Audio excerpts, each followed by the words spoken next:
Captain Keeley! I'm not finished yet, sir. We can do this, General!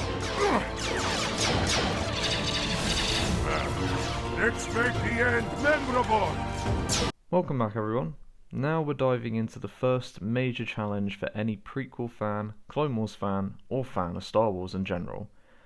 And this is the first encounter chronologically with this moron.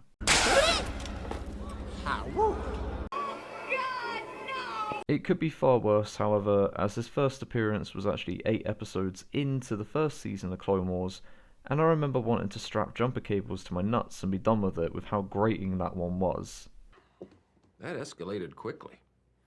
I mean, that really got out of hand fast. He's still a huge annoyance, without a doubt, but the interweaving narrative that jumps between the war on Ryloth and Jar Jar and Bail Organa's negotiations with the Toydarians made it enjoyable enough, but still somewhat frustrating when you consider it's laced with moments like this.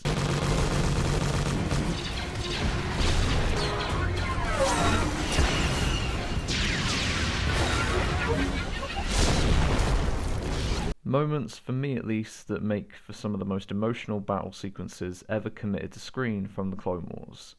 The desperation of the civilians, the clones, and their Jedi General I'm Gonna Die, yep, Comedy. is without a doubt one of my favourite parts of the whole series.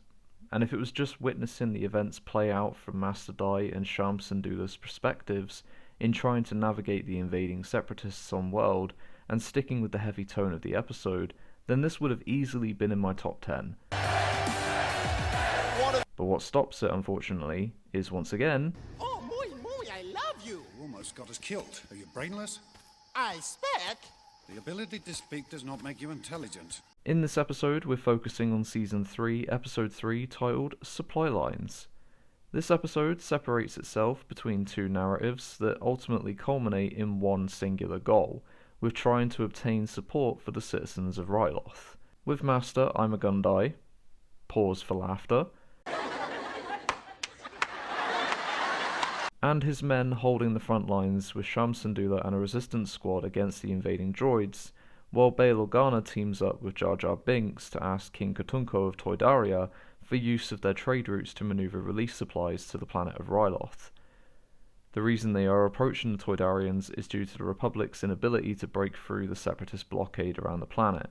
The complication to these requests, however, is that Toydaria is tied up in a contract with the Trade Federation, who are, in the background, supporting the separatists, and will unfortunately destroy their neutrality in the war if they support any movements from both sides.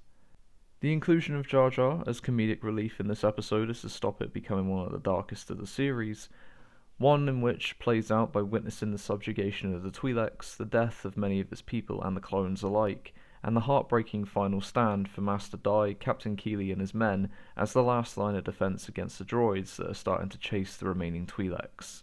This is a powerful episode beyond belief that always gets me a little misty-eyed for the simple fact that the facial expressions that are animated in Master Dai and his men in this one are almost masterfully done, and it's one of the few episodes in the early years of the Clone Wars that exemplifies the emotion the characters should be conveying. Cool.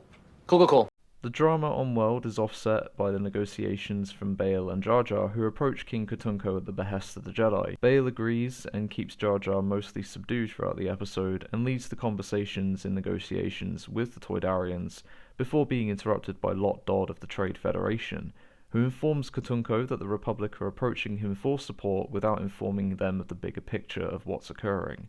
Upon learning this information, Katunko comes to the public consensus that they cannot condone such actions, but once the meetings have concluded, he approaches Bail and Jar Jar in secret and states that you can send what you've brought with you, but no more and no less, and it cannot be linked back to Toydaria. Once it's agreed what they'll do, this is where Jar Jar is deployed to keep Lot Dodd and the others distracted while the ships depart from the planet. And this is the hilarity.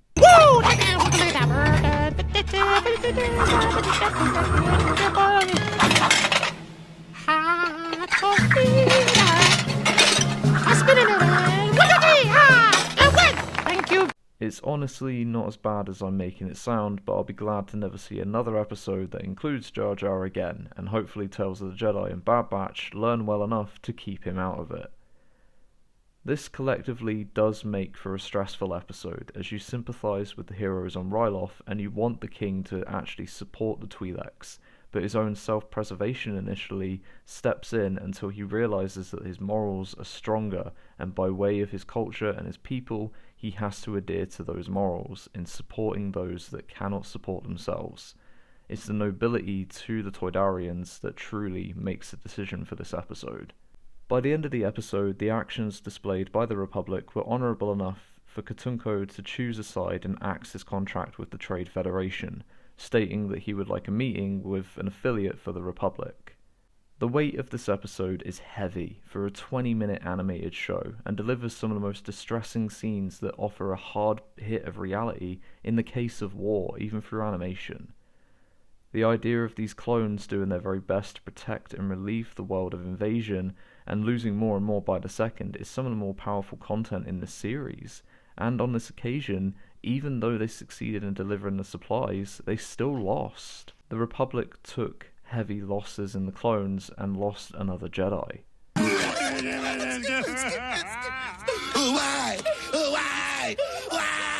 This episode went against the formula completely and had our heroes lose, with a victory that is shaky at best.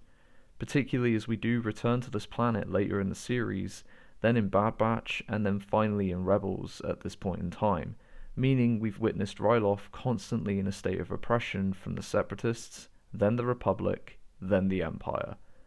I enjoyed this episode for all the scenes on Ryloth, but the Jar Jar side of it is passable at best. I would still encourage people to watch this one. It's a solid installment and I would say is balanced enough, but unfortunately just doesn't stay with the parts I personally engage with. That's going to do it for me though.